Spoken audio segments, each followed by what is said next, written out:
The flag for him at the little brick church on Ellsworth Avenue, and the wind tried to take it twice before the honor guard's hands persuaded it to behave. It was a raw Thursday in late January in a river town in southeastern Ohio, the kind of cold that makes sound travel farther than sense. The man in the casket was Eamon Ridge, a volunteer firefighter and the sort of neighbor who shoveled 2 extra porches without mentioning it later.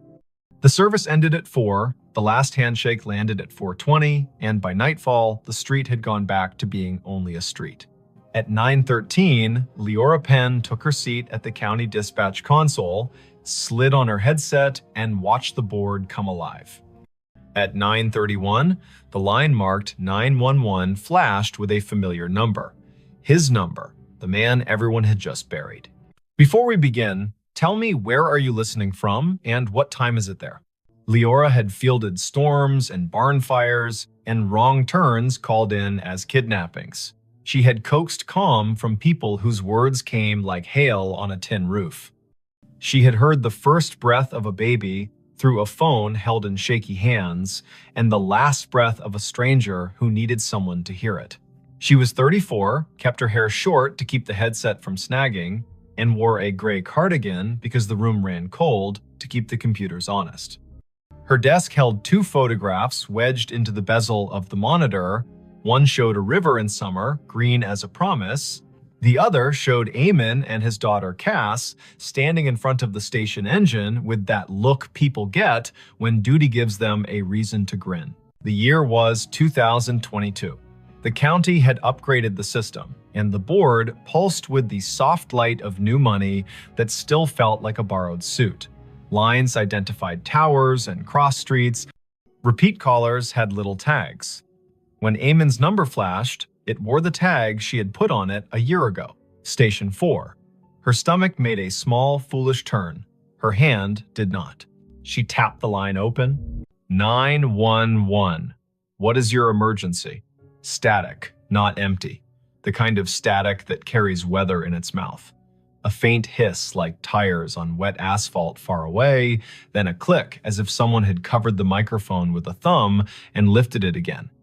Leora glanced at the automatic location box. The system offered a circle that could have been a dozen blocks wide and no more. The tower showed the bluff above the river. The timer on the call rolled past 10 seconds, then 15. The headset warmed in her hand. "Hello," she said, voice even, the way training turns fear into architecture. "If you can speak, I am here." Something moved under the static. A breath, slow, disciplined. The way firefighters learn to breathe through a mask like they are rationing the ocean. She had listened to Eamon for years as he called in traffic stops and barn smokes and mutual aid requests in that unshowy voice he kept, even when the ceiling thought it was tired of being a ceiling. Her throat tightened without permission. The board did not care. It kept time. The night supervisor, Brandt, rolled his chair closer, not touching her cord. He was 50, part-time philosopher, full-time keeper of snack drawers. His eyebrows asked a question he did not give words to. Leora tapped a note onto the incident log with deliberate fingers. Caller number displays as decedent from earlier funeral. Open line. Faint audio. Possible misroute for memorial device. Possible spoof. Monitor. "Eamon," she said quietly, because sometimes names open doors the way keys do. "If you can hear me, give me any sound." The line breathed once more, then found a voice. Not bright, not ghostly, a man speaking like someone who had walked all day and only now remembered he could sit. It said one sentence, 3 words, patient, back door locked. Brandt's hand hovered over the radio mic. Leora nodded once. He paged Station 2 because Station 4 was morning, and Station 2 would show up with their coats half-buttoned and their hearts arranged like a team. He sent them to the Ridge home on Quint Street, the small white place with a porch swing that had never let a guest feel foolish for needing to sway a minute. Leora kept her voice on the line. "Back door, locked," she repeated, writing it, hearing it, feeling the way the sentence wanted to be a map. "Is someone inside?" Nothing answered at first. Then a second sentence, softer. "Cass asleep." Brandt's fingers were already moving the way piano players do when the song makes them want to be faster than they are. Officers on the midnight swing shifted their routes without complaint. The medic crew out of town angled their rig toward Quince in case Grief had found a trick that needed medical names. Leora sent a quick text to the on-call clergy liaison because the county did not believe in letting families be alone with what they could not name. "Amen," she said, "steady. We're sending them. Stay with me if you can." The line hissed like rain on a steel roof, and then went quiet. Not the click of a hang-up, the kind of quiet a room makes when a story finally sits down. The call timer rolled to 1 minute 23 seconds, then stopped. Disconnected, the board told her, cheerful as a toy that believes its work noble. Brant opened his mouth and then closed it. He reached for his coffee and decided it was the wrong kind of night for coffee and reached for water instead. Leora sat very still for a moment and felt the way adrenaline stands up in your body and refuses to sit until you give it a task. She gave it the task of listening. The lines danced with ordinary need. A possum in a kitchen. A husband who had cut his hand on a jar. A neighbor who had heard a window break and then realized it was the television. Her hands did their work. Her ear held a room for the line that had gone quiet. Officer G. Park radioed in first. Voice crisp. Tires crunching on salt in the street. Unit 3-1. Quince Street. Back porch light on. Back door indeed locked. Copy request to knock. "Copy," Leora said, hearing her own voice make simple shapes. "Proceed." There are knocks that sound like questions and knocks that sound like the start of a fight. Officer Park knocked like a person who has played in a string quartet. Firm, meticulous, willing to wait between knocks. Leora heard the long, thin silence on the open radio channel that means everyone has decided to breathe in sync. A porch swing creaked, whether from wind or memory. Then Park again, softer. Visual on subject in living room. Teen. Asleep on couch. Television on mute. No visible distress. We are making entry. Park called the locksmith number taped to his visor, because there is always one, and he also called the small cheat that officers inherit, which is to lift the back door on its tired hinges when you turn the key the wrong way. The door opened, a floorboard confessed itself. Park moved through a small kitchen that smelled like heat and spice and thyme. He said, quiet as a blessing, "Cass, it's G, it's me." The girl woke with that rough sound grief makes when it has only just let go for half an hour at last. "Back door," Park said into his shoulder mic. "Locked, now secured." Subject breathing, oriented, tearful, says she fell asleep and forgot the back after the last aunt left. She says her dad would have said it. She says she heard him say it sometimes, even when he was alive, when she forgot. "I'm locking up, then staying here until her aunt returns."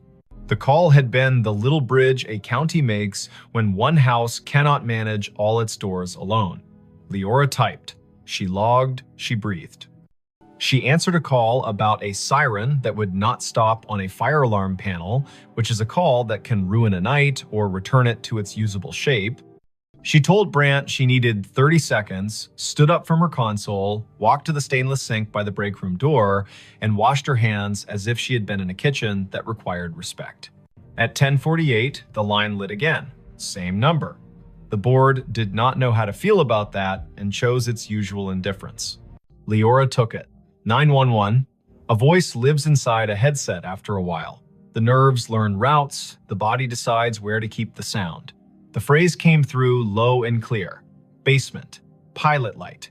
She did not hesitate. She sent the fire crew already on Quince next door. She told Park. She told the aunt, who had come breathless from her own house 3 blocks away, that they were going down the cellar stairs for the little square of flame that keeps a winter from doing more harm than good. She heard Cass in the background say, without fright, he always listened to the furnace like it was trying to tell him a joke. Engine 3 called in. Pilot light out. Gas smell minimal. Windows open. Relit. Carbon monoxide monitor registers safe. A firefighter Rowe, who had once done stand-up for exactly 2 open mic nights, and then decided his comedy belonged in the bay with his coworkers, added gently, "Whoever called this in has good ears." The board calmed. The town kept its little noises. The river told the ice what to do, and the ice obeyed or not.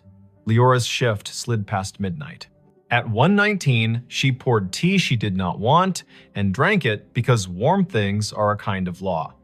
At 1:40, an old man reported a woman knocking on his side door asking for a light, and she sent Park and his partner again, and it turned out to be a neighbor who had locked herself out, and they laughed about solutions and did not mention grief, so it would not be tempted to take that house too. At 2:19, when the dispatch room feels like a lighthouse that forgot whether the bay is wide or just an eager creek, the line lit a third time. Leora did not say amen out loud. She let the humanities teacher voice in her head that once told her names have heft say it for her.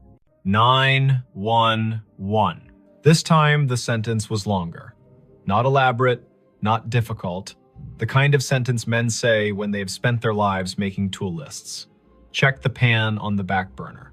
Leora's fingers moved before she could tell them to, and 10 seconds later, Park said on the radio that a pan of oil sat glowing on the stove, forgotten by a cousin who had come bearing food, and then wept, and then gone to call another cousin and set the phone down on the porch rail. Park killed the burner, slid the pan onto a cold eye, and said, "Tell whoever's on that line thank you again." She said, "I will," and understood how inadequate that was, and also how there is no better sentence at 2:20 in the morning when a house has been held upright by 2 extra words spoken by a man with no air left to push them. By dawn, the calls had slowed to their usual winter trickle. The board made its little satisfied beeps, the shift change crept near. Leora printed the overnight logs for the lieutenant in charge and set them in the bin with the neatness of a person who believes paper is a form of kindness. She took off her headset, set it on the hook, and let her neck decide it had been a stiff night. On her drive home, the river looked like a sheet of hammered tin under a sky that had not yet decided whether to blush. She stopped at the corner store for milk and oranges. The clerk rang her up and asked if she had been at the funeral, because everyone had been at the funeral, even if they had not parked their bodies in a pew. Leora said yes, and the clerk said he had known Eamon since they were boys, back when the river took 2 boys and gave back 1, and how the one who came back had never raised his voice again, unless it was to make a frightened kid laugh in a smoky basement. Leora listened. The clerk put 2 extra oranges in her bag, the way men do when they feel the night reach its hand into the room and cannot keep all the light from leaving. She slept until noon and then sat in her kitchen with the radio low and the blinds open to teach the afternoon how to behave. Her phone chimed with a message. It was Cass. Leora had given her number to the aunt without thinking, and nothing about this felt like a boundary violation now. The message was a picture of a backdoor lock and a caption. "He did it again, thank you." She replied, "You did it." He reminded, "That is a team." Cass sent back a heart in the color teens choose when they mean it and do not want to seem silly. Word traveled without gossip's teeth in it. People told each other the version they could bear. Some said the call after the funeral had been a trick of towers, an echo, a message scheduled by a grieving mind that had set a reminder on a phone. Some said Eamon was still doing his rounds, making sure pilot lights and pans behaved. The chaplain said he did not know the mechanics of it and did not care, that love gets to serve in whatever uniform it likes. The fire chief said quietly to Leora, "If my number ever lights your board and I am not in a position to help myself, send the crew. I will not be offended if you use my name to get them there faster." It is Wannon. The next week brought the kind of snow that erases the edges of things. Leora worked 3 overnights in a row and learned to sleep in squares of 4 hours like a cat. She took a call from a man who had found his wife on the floor and guided him to count and compress, and the medics arrived before the counting rasped the hope out of his voice. She took a call from a woman who had locked herself in a bathroom because her boyfriend had stopped being gentle, and she kept the woman talking about the photograph on the wall while the officers climbed the stairs 2 at a time. She did not think about the line until it lit again 2 Fridays later at 1 in the morning. She kept her voice clean. 911. Eamon's voice came again, thinner, like a person speaking through a scarf. It said, in a tone part instruction and part apology, "Box of matches in the junk drawer beside the oven. Throw them out." She told Park. Park went. He opened the drawer and found a box that had wicked itself damp and mean. He took it to the back porch and soaked it and binned it, and then came inside and wrote a sticky note for Cass that read, "Your dad told on you." She woke to it and laughed in that shocked way laughter has when it has been given back its license to exist. Not every call was that kind. Once, the line connected, and all Leora could hear was faint wind and the hollow tick of a cooling engine, and she understood, without needing the lieutenant's later confirmation, that this had been the night the station bays opened, and Eamon's truck had been driven back from the long, slow procession, and the engine had clicked in that language. Machines use to admit fatigue. Once, the line carried only a sound, like boots on gravel, exactly 3 steps, then the pause of a man looking at a sky he used to know from a ladder truck. Once, nothing came at all. And still, she stayed on the line the way you stay on a porch after a friend has gone inside, just in case one more sentence needs to come out and walk around in the air. Spring loosened the river. April made the churchyard look less stern. Cass finished school with a concentration that made her teachers write small notes on the bottom of her papers.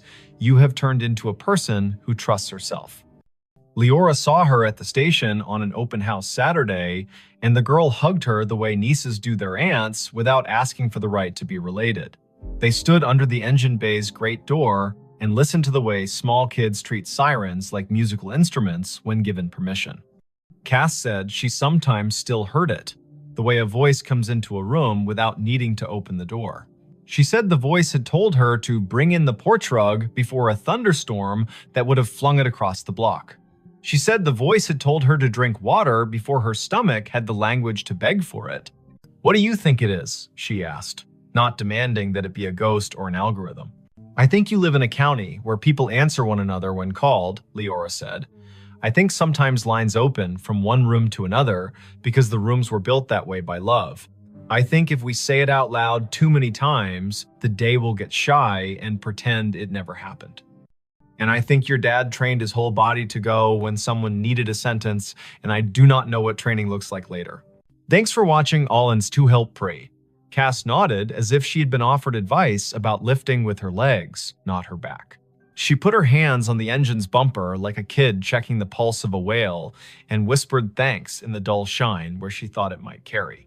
The last call came in July, on a night that smelled like cut grass and the electric promise of storm. The board was quiet. Brant had his feet crossed at the ankle, the way he did only after midnight when the county behaved. The line lit. Leora took it with the care of a person accepting a candle in wind. 911. There was no static, no breath, only a single word, perfectly ordinary, soaked in a patience she would remember until the last hour of her life. Enough. "Enough what?" she asked. Back straight, pencil ready. The word came again, a thought set gently on a table. Enough. Then a long exhale, the temperature of a day in which someone has put down a tool they are proud to have used and is ready to wash their hands. She typed the word. She did not send units. She did not mention it to Brant until the end of the hour, when she said it out loud the way you say a number twice to make sure you got it right. He nodded. He threw a cough drop to her like a baseball, and she caught it and laughed because bodies insist on living. There were no more calls after that. The system reassigned numbers as systems do. The board forgot how to glow with that tag. When Leora sat at her desk and the photographs leaned against the monitor made their steady witness, she still sometimes heard the faint tap of a firefighter's gloved hand on a doorframe, the universal signal for ready. She bought a small, heavy key hook for her own kitchen, put it by the back door, and never forgot again. She found that when she walked past the Ridge place on mornings when she needed to see the river before she could trust the day, she would look at the back door and feel not a haunting, not an ache, but the exact rectangular comfort of a thing that had been understood and done. If this kind of thing ever happens where you live, if a phone rings after a set of shoulders in town have lowered themselves to the work of grief, if a name appears on your console that your heart wants to call impossible, do what Leora did. Answer. Stand in the narrow bridge between rooms, ask short questions with soft edges, send help, write down exact words. The world is made of exact words and the work that follows them. Believe nobody and nothing too hard. Let the river decide what is memory and what is rumor. And when the voice finally says enough, let your hands say thank you by resting them, palm down, on the desk you have kept clean so the night can put its weight there for a minute. And if you are sitting in your kitchen with a back door that gets forgetful, say the date out loud to bring the day to heal. Late January 2022. Early April 2022. The hot night in July when rain forgot its manners. Say the town's name so it will remember it has one. Say Amen. Say Cass. Say Leora. Practice the sentence that saved a pan and a pilot light in a teenager who deserved a house that understood locks. Back door locked. Then lock it, then sleep. The county will keep its watch. The river will balance its own ledger. Somewhere, a dispatcher you will never meet will lay a pencil down on a pad with a line drawn through the last open box, a small, perfect check that means this part of the night is finished and the next part may begin. He found a staircase in the lake it still goes up. He saw it when the wind fell off and the lake lay down like glass. A sudden stillness that made every shoreline detail stand at attention. The afternoon sun had taken a step toward evening, yellowed and steady, and the north cove of Lake Lanier went calm enough to show the bones under it. He cut his aluminum skiff to idle and drifted toward the pale shoulder of exposed clay.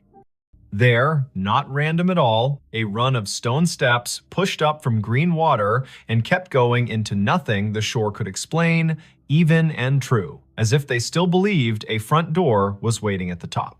Before we begin, tell me where are you listening from and what time is it there?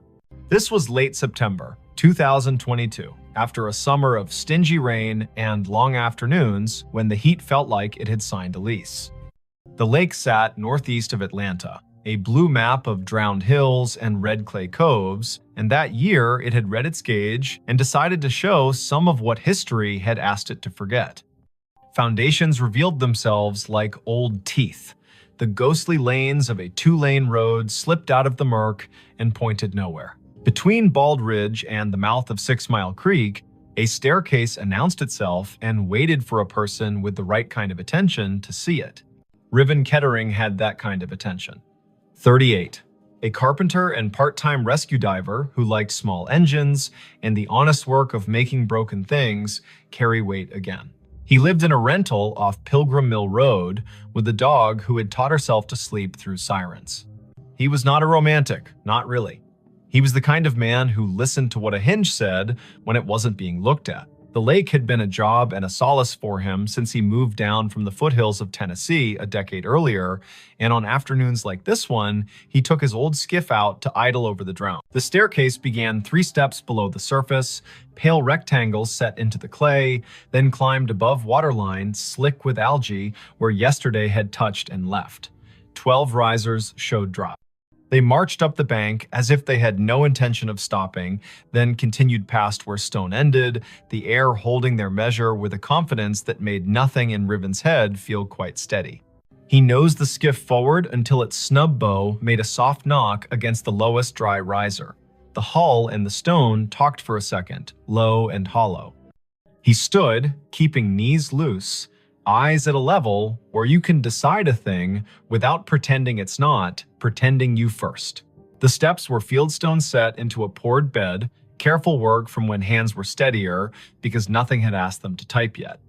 He could see where the mortar had let go, hairline by hairline, and where a leaf had chosen to become fossil rather than compost. He stepped out. The rock took his weight with a small, agreeable groan. He climbed, counting aloud the way you do when a rhythm wants to prove it's a law. 7, 8, 9. A wet line at his ankles where he had waded the shallow to push the skiff in. 10, 11, 12. He stopped where stone ended. The sidewalls rose one more course and then gave way to air. Ahead of him, nothing. Above him, more nothing. And yet his right foot, when he slid it forward with the caution of a man who had once fallen through a rotten porch and did not intend to audition for that pain again, found resistance. Not stone, not water. Not empty. A density like stretched cloth, like cold-pressed sugar, like a stare that remembered itself and refused to forget just because the lake had been told to be a lake.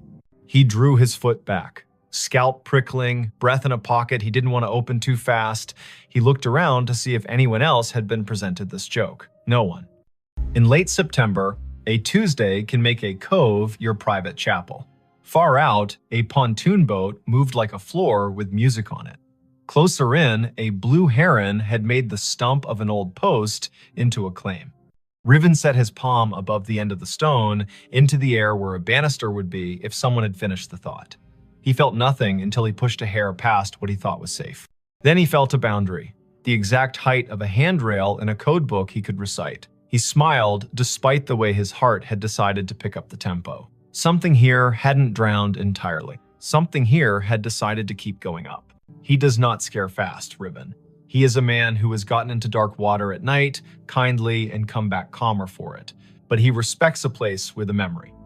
He went back down the 12 risers and climbed into the skiff and sat with his hand on the tiller and let the lake tell him if it wanted him to be braver than his grandmother would approve. The wind was a rumor now. On the far shore, a transformer hummed with the stale sweetness of electricity. He turned the motor off and drifted with his fingers brushing the gunwale and felt for the old current under the new. A loon called once out in the main channel, the syllable bending toward a kind of loneliness that doesn't need an audience. Riven looked back at the steps. The air above the 13th riser shimmered, a trick of light or a rule he hadn't been told yet. He swore softly in the old way that buys you permission to try again. He pulled the skiff onto the red bank, tied it off to a scar of root, and went back up the 12. He did what his hands knew to do. He turned a coin on its edge and rolled it along the last stone. When it tipped forward into air, it did not fall. It sat against nothing, as if pressed to a glass he could not see. He slid it forward with one finger and felt it drag over an edge. He slid his boot after it and met a tread that had weight. He put his full foot down and his bones agreed that physics had not been insulted, only invited to a different kind of party. He brought the other foot up. He stood on the 13th step of something that existed without confessing to the eye. He took one more. 14. He stopped. He is not a fool. He turned to look at the lake, which does not care if you find it holy or treacherous, so long as you understand which mood it is in. The cove held its breath. He stepped backward down the 2 air treads with a caution that felt like a prayer you say without agreeing you're saying it. He stood again on stone that had no arguments and breathed the kind of breath that renters of boats make when the motor coughs once and then forgives you. Lake Lanier carries stories the way clay carries footprints. Old towns lie under it, old churches, the ghost lanes of Old Federal Road. People will tell you about a stalled truck on a fogged bridge and a handprint on the back window after, about divers who won't go down a second time because they looked through a school of crappie and saw a porch swing move. Some of that is what happens when humans leave water to be the keeper of their history. Some of that is people being lonely and needing their fear to wear a costume. Riven carried none of those stories in the silly way. He carried them the practical way. He knew people had been told their land would drown for the good of cities they would never see, and some of those people had said their names into the bank and put rocks one on another to make the land remember. He went home with the staircase in his notebook and in his knees. He did not say the shape of it to the bartender at the place on Brown's Bridge, who called everybody chief. He did not post a photo because the lake punishes people who turn it into spectacle. He slept badly and woke before his alarm and made coffee meaner than necessary and drove back with a coil of thin rope and a chalk box and the tape measure he used when perfection had to be part of the bill. Morning Lake, blue as breath. The skiff skittered over wind ruffles and slid into the cove willing. He tied a chalk line at the last stone and played it out up the air, marking nothing with blue dust that caught in nothing and hung there like a trick. He laughed once, quietly. He measured riser height with the tape and found consistency that would have made a county inspector nod. He tied a loop in the rope and lowered it down the near face of the steps. The loop sat against an invisible edge and held, not tight, not loose, as if politely told to wait. Half an hour went by that way. Numbers, angles.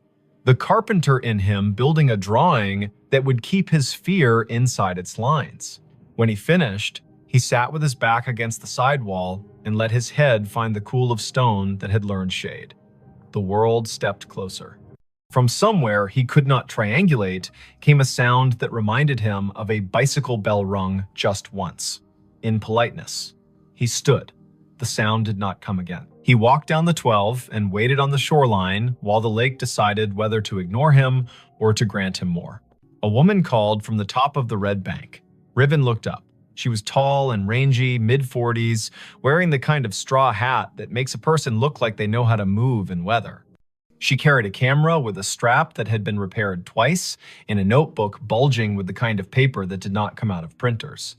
She introduced herself with a grin that answered questions he had not asked. Mara Clary. She ran a small outfit that mapped drowned towns and grave relocations for counties that cared to admit their forgetting. She had a copy of the Army Corps' old charts and a habit of showing up where the lake loaned the present to the past. "I've been told you've got steps," she said, "and that they keep going up." He wanted to ask who had been talking. He wanted not to have his name in a stranger's mouth. But she put her hand on the sidewall like a careful person says hello to an old horse, and the way her face took in what she saw made him feel less alone in his own seeing. He nodded. He told her his name and the number of air treads he'd let himself trust. She whistled low. "Lanier tells on itself every few years," she said, eyes on the shimmer above the 13th. "But I haven't seen it do this. Fieldstone, that would have been a front walk probably. Or the stairs to a porch. You can tell from the way these aren't as steep as church steps. And there would have been a dog who slept halfway up until someone came home at supper." "Everyone says that about any porch," he said, smiling despite himself. "Only because it keeps being true," she said, and laughed like a sound the cove had missed. They measured together, she took photos, he held a stick out over the air risers and watched the end bounce against nothing. They left offerings the old way. He peeled the paper off a peppermint and set it on the third stone step. She untied a strip of blue cloth from her hat and tied it to the root that held his skiff's rope. The lake, if it acknowledged that at all, did not show it. She opened her notebook to a page where she had copied in neat letters the names and dates of households taken when the valley was flooded in the early 1960s. 2 farms had sat on this spur, the Sumter place, the Jory place. Sumter had 5 children and a clean way with fence lines. Jory was famous for a Sunday table and a sour temperament the rest of the week. The county had cut checks and called it a necessity. The stairs could have been either family's. But on the sidewall, low near the 5th riser, they found a mark cut into mortar with a nail or a stubborn penknife. A letter. "Jay, you think Jory," she said. "Or June," he said. "Or Josephine. Or a boy who didn't get to grow into his handwriting rights, their first initial into any stone that isn't busy." The lake made a small sound against the hull, a shrug. They came back the next day, and the next after that. In the afternoons, teenagers on rental jet skis came doing grammar the water did not admire. In the mornings, a heron watched like a magistrate. Once, a man in a bass boat cut his engine and drifted nearer and asked if the invisible was real or a trick. And when Riven told him the truth, he raised his cap and said, "Well then," and idled away because some facts want to be left alone to keep being facts. On the 5th day, just after noon, when the light loses some of its slant and the lake starts its long exhale toward evening, the air changed. Riven was on the 14th invisible tread, Mara 2 below on stone, the rope tied at his ankle as if that kind of thing would help. He felt a pressure move across his shin like a child's study of a newel post. The hair on his forearms declared a vote. He looked up. Above him, a faint dark line hung in the bright. A lintel, if you wanted to pretend to see one. A line where a door might have decided to sit if it still meant to.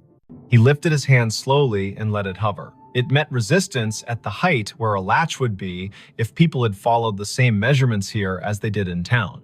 He pressed a fraction and felt the air give. Not much, not enough to invite him, only enough to say, "I know what you were asking for," and no. He withdrew his hand. He did not try again. He went back down and sat on the 6th stone step and put his elbows on his knees and let his head go heavy in the way of a man who knows the difference between a closed door and an answer.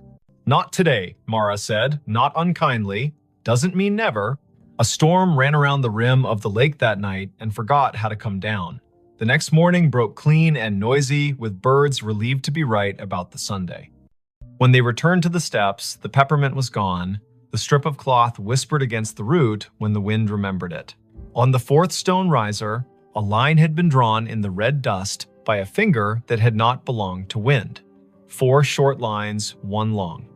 The way a person keeps track of days when they are doing a job no one else is counting, they looked at each other like people who have been included in a conversation without earning it. Mara wrote down the marks in that tidy, practical hand. Riven climbed to 14 again and did not press the air where the latch would be. He listened instead. It is an old trick. The more you don't demand to hear, the more willing a place is to say its piece.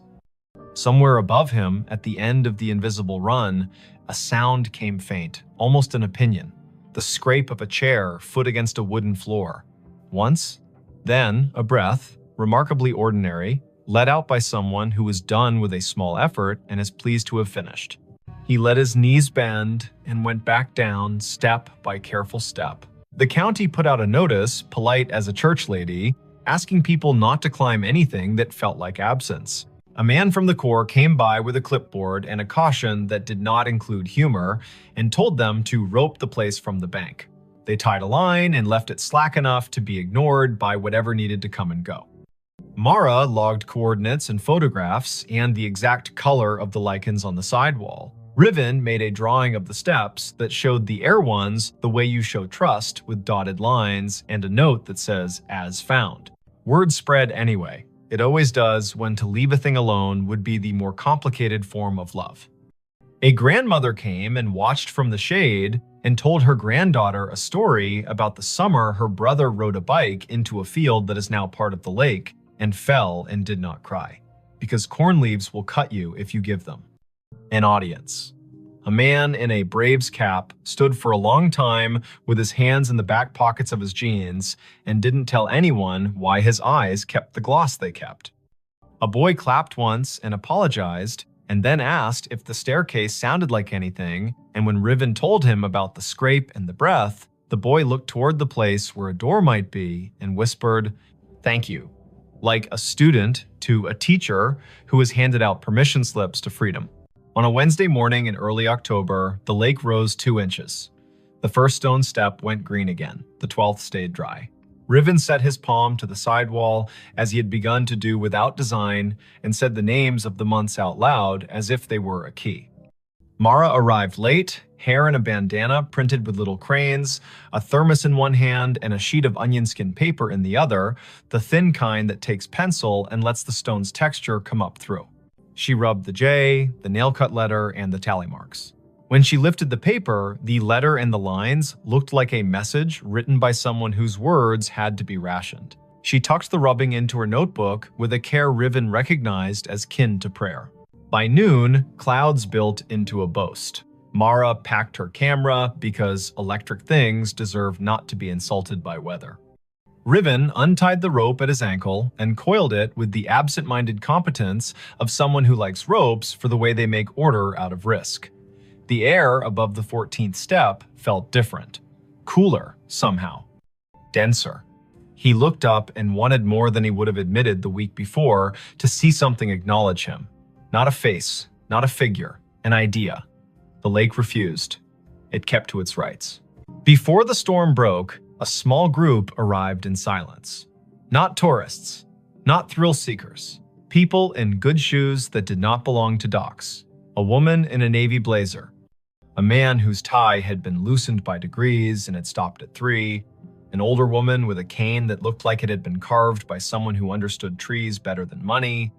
They stood on the bank above the line and watched the steps like people watching someone figure skate after having once skated the same routine 3 decades ago and remembering what the body used to hold. The older woman spoke first, to the stone, not to the living. "You kept it," she said. "You stubborn thing. I told them you would." She introduced herself when Riven climbed down to the bank with his curiosity plainly showing. Ada Sumter Jory. Not a marriage, she was quick to clarify, but a habit of names borrowed and kept. Her father had been a Sumter, her mother a Jory by necessity and grievance. She had been 10 when the men from the government came and put stakes on the hill and told her they were measuring to make the river useful. She had been 14 when the kitchen was dismantled and stored in a relative's shed, and the porch chairs were put on a truck without the porch. She had been 15 when the lake finally climbed to the 7th stair and the dogs refused to sleep where they had always slept and had to learn ground new as $1.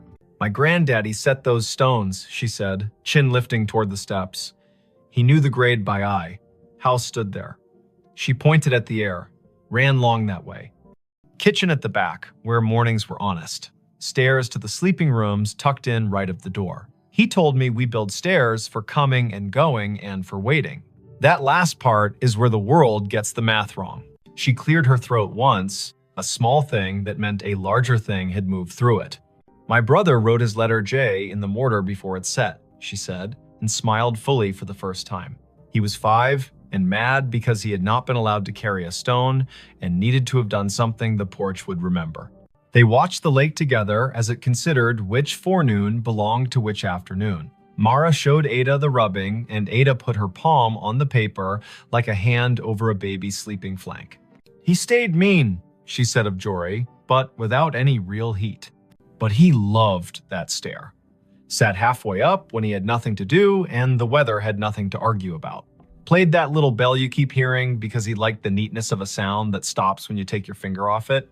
The storm arrived, they covered what needed covering, the skiff rocked and complained, and then remembered it had been in worse moods and calmed. The rain washed the red dust off the risers and gave them back their gray. The air cooled like a head turning on a pillow to the comfortable side. Ada walked down to the second step and touched it like the forehead of a child with a fever breaking. "Enough," she said to the rain, to the year, to the air that had learned to hold treads. In the weeks that followed, the staircase did what durable things do when they decide to belong to more than one story. It kept being itself. The lake rose and smudged the lower steps and then pulled back like a long breath returned. Riven kept coming because he had begun to like the feeling of leaving a place better than he found it by doing nothing but listening the way a well-made chair listens when a tired person sits. Mara wrote a piece for the County Historical Society that began with the sentence, "There are places we drown and places that refuse." Ada came twice more and told the stair her brother's best and worst. And once, on a bright Sunday, when the buzz of outboards sounded like cicadas pretending to be important, she brought a tin of biscuits and left one on the 3rd step because her mother would have called it manners. On a morning in November, the air thin and brisk, frost like pale sugar on shaded clay, Riven came alone. The lake had taken back an inch, the first 2 steps glowed green. He stood at the foot and waited the way you learn to wait when you've been given more than you asked and are smart enough not to get greedy. The wind came off the water and put its fingers through his hair with a familiarity he hadn't earned. Above the 14th tread, the line where a lintel would be shivered and then settled. He put his hand out at the height of a latch and did not press. "Thank you," he said to nothing and to something. He went home and made lunch and fixed a neighbor's sagging cabinet and walked his dog in the long honey of 4 o'clock.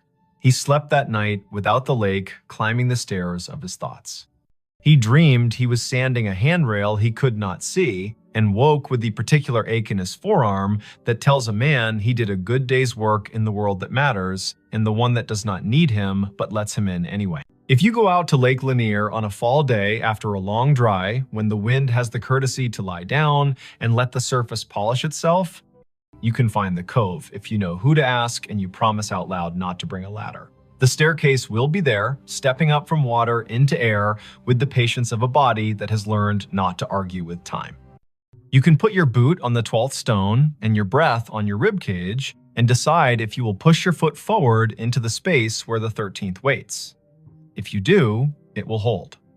Not because wonder owes you, but because someone set a measure here with care, and because sometimes the world keeps an old promise in a new element. Say the year out loud when you find it. 2022. Say the place by its names, Lanier and the valley it drowned. Say the people if you know them, Sumter, Jory. Say the letter on the wall, J. Say the noise a bicycle bell makes when a brother likes attention and the porch has all afternoon. If you leave something, make it small, a ribbon, a peppermint. A finger laid gently in dust to make a line that will blow away with the next weather. Walk back down, let your knees do what they were built to do. Put your hand on the sidewall the way you would on a friend's shoulder when leaving them on their own porch in the dark to listen to the crickets. The staircase will keep going up whether or not your eyes can follow it. It will keep its measure in the air. The lake will rise and cover the lower treads and then fall back and confess again. Boats will hum. Herons will judge. A woman in a straw hat will rub letters onto paper, and a man with a dog who sleeps through sirens will coil rope and listen.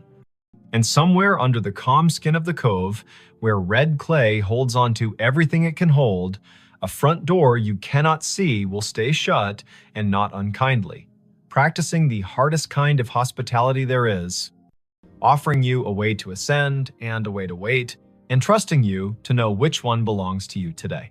Her phone pinged at a grave with her name.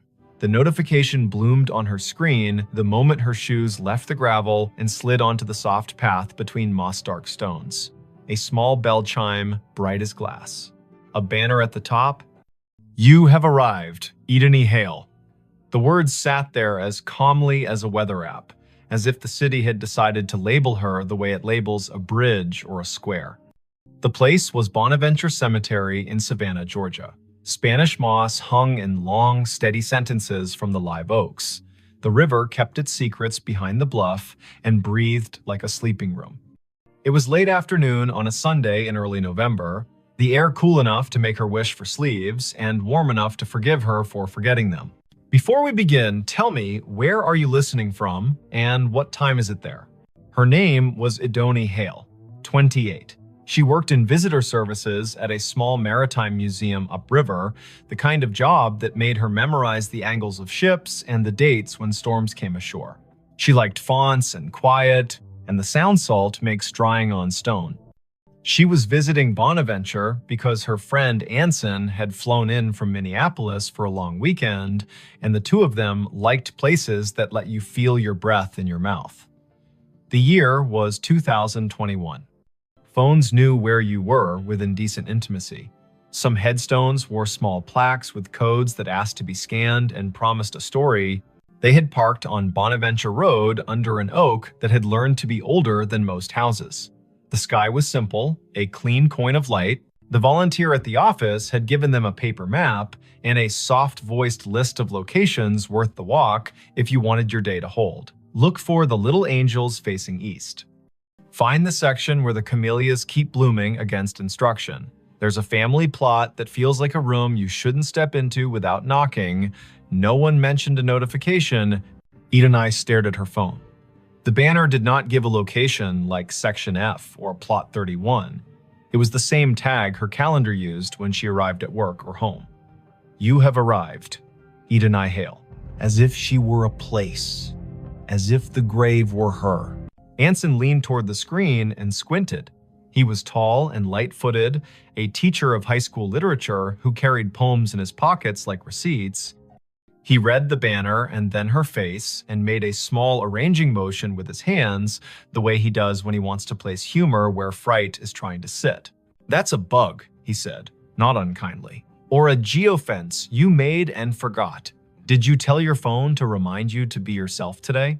She clicked the banner to see where the phone thought she belonged. A map opened, a blue dot pulsed with the steady patience of a small heartbeat. A gray pin sat 100 feet east in a section labeled McAllister. The pop-up bubble above the pin read Ideni Hale in the same unsentimental font. She did not have a virtual contact called a cemetery. She had not created a reminder to arrive at her own name. The phone had decided the path curled between stones with dates that made you speak them out loud, because numbers are easier to hold when they come through the mouth. 1873, 1920, 2009. The Oaks leaned as if sold on the idea that the living need rehearsal space. Anson spoke a tour fact about a poet who loved this place and whose plaque visitors touch in a small, quick superstition.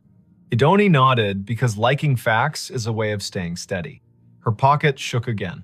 Another chime, the same banner. You have arrived. Ideni Hale.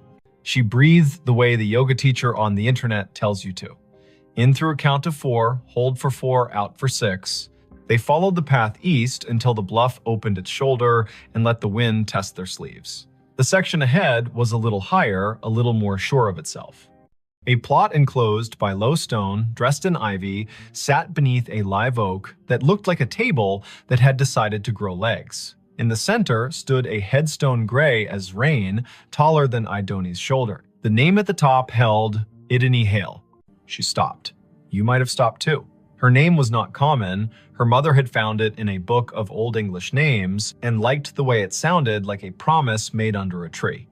She had never met another Ideni. To see the letters in this order on stone felt like stepping into a movie where you have lines you did not audition for. Anson's hand found her elbow without a show of it. He had the sense not to say, wow, or are you kidding? He stood with her and let the river finish a sentence neither of them had started. The dates carved below the name were the first clean relief, 1974 to 2014, not hers.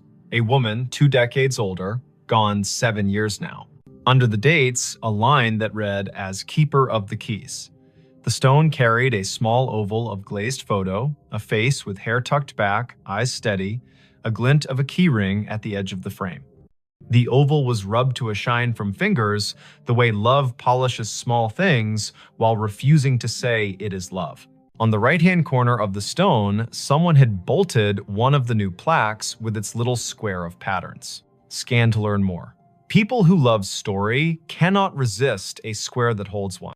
Ideni lifted her phone and let the camera see. A link opened without asking for anything. A page built by a memorial service company bloomed.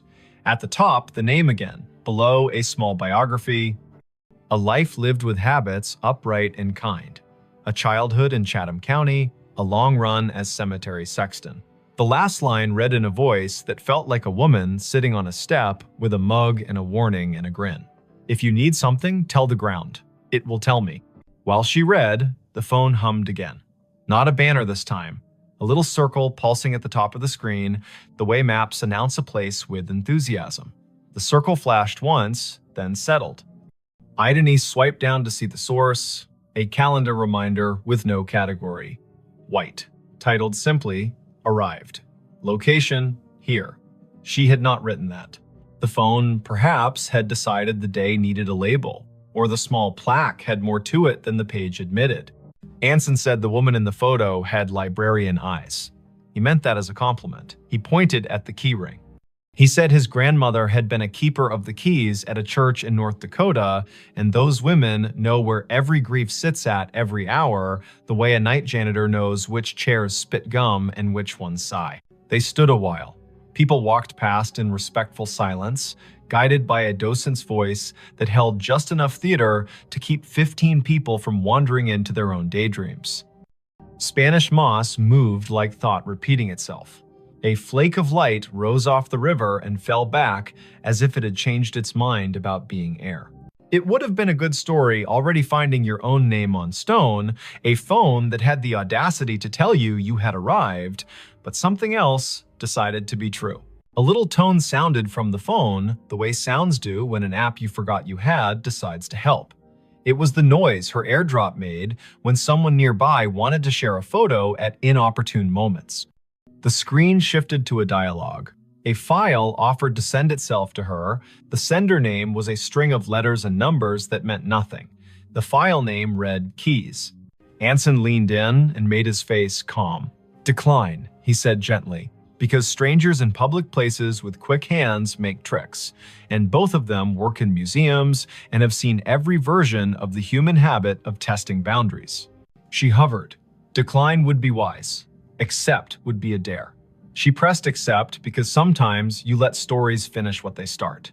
The file downloaded. It was not a photo, it was an audio file, a minute 42 in length. The waveform showed it wasn't silence. She tilted the phone toward her own ear instead of speaker because you don't open a voice in a cemetery loud unless the voice has earned the right. Static first, then the sound of wind combing something thin, then a woman's voice, the age of a woman, who tells tools where they belong and expects cooperation. The voice said, "Dry as a towel and warm as a summer kitchen. If you are standing over me, child, and your name is mine, you can help me keep my promises. Put your phone on the stone and leave it be a minute. It will tell you where to stand next." Anson's eyebrows did a small jazz riff and then tried to behave. "Okay," he said softly, a word that meant, "I am here and I am not going to ruin this with cleverness." Idony set the phone on the flat top of the headstone the way the voice had instructed. The screen slid into its lock. Her reflection replaced her. The oval photo looked past her shoulder the way old photos always do. She counted in her head as a way to keep the childish fear of being tricked from standing up and knocking the ritual with its elbow. 50, 60, 78. The phone buzzed once, she lifted it. The map opened of its own accord. The blue dot had moved nothing. The gray pin had changed. It labeled another grave 30 yards north with a name neither of them had seen on the paper map. Rosin Hale. A second name. Another Hale. The first name was Welsh and not common here. They went because the day had asked enough times to be answered polite. The second stone stood lower, more modest. The granite, a color you could never find on purpose if you looked in a catalog. The dates were older, 1931 to 1999. The epitaph read, "She kept the gate lighted," and under that, in smaller letters, so faint you could only see them when the cloud put its hand over the sun, a line, Rosine was born. Rosine Idris.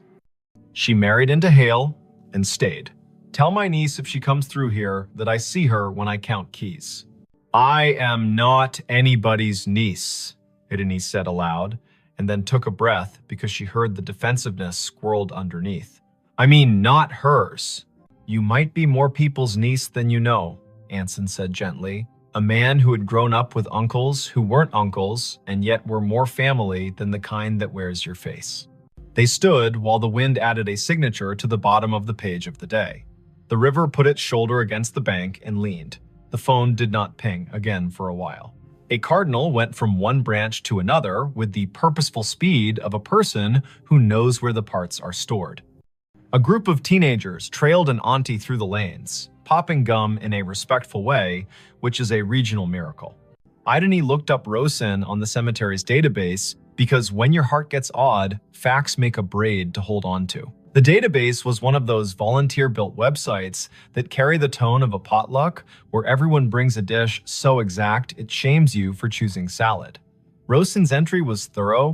Born Rhonda Valley, came across with parents as a child, settled in Chatham County, married one Mr. Hale, worked checklist after checklist for the electrical union office, sang alto in church with the patience of an anvil, survived by no children, preceded by older brothers, all gone. Niece mentioned in an obituary in 1999 with no name given. Anson made a sound that meant the story had wiped its hands on his shirt and was ready to cook.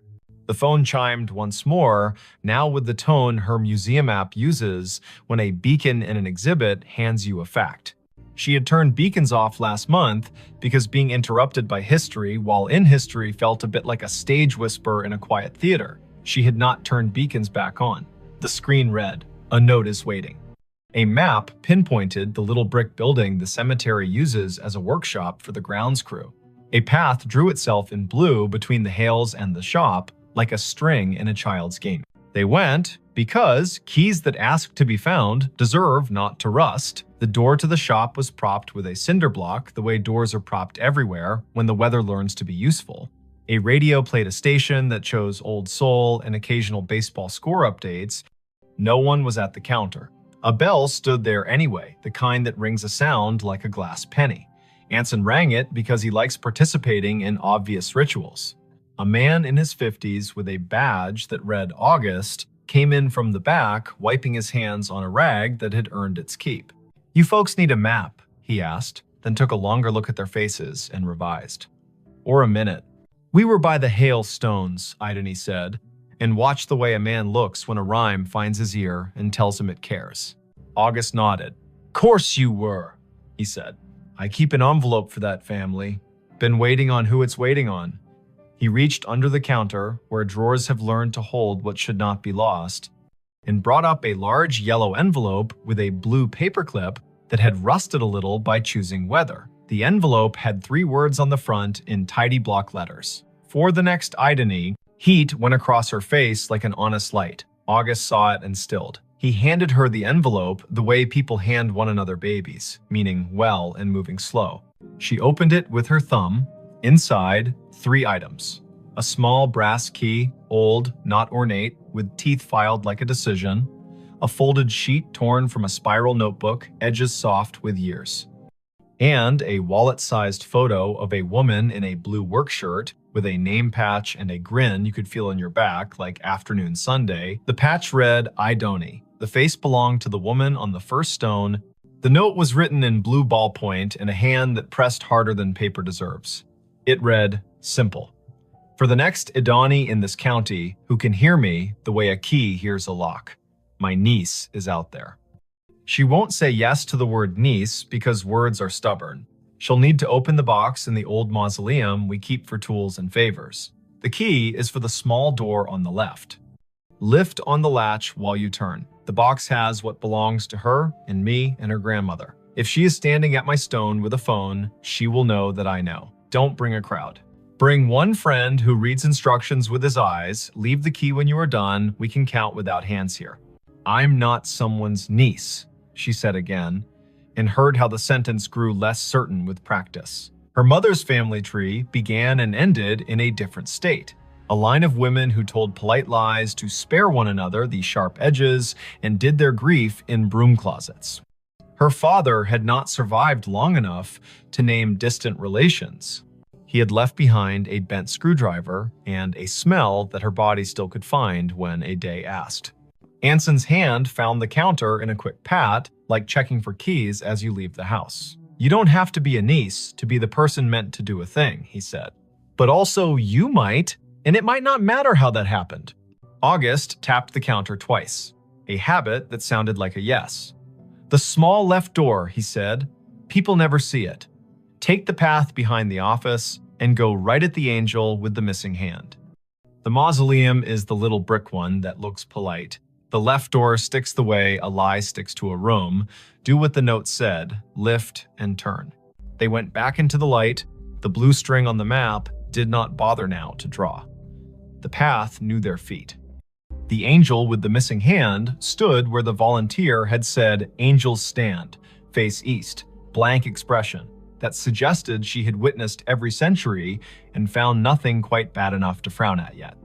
The brick mausoleum waited with that small pride buildings have when they know they are not the grandest on the block, but are the one that does the job without complaint. The left door looked like a panel added later. The brass latch had the smoothness that comes of being touched by people who mean to get work done. Idony slid the key in, the teeth caught, and then thought better of it. She lifted the latch with her other hand and turned. The lock gave.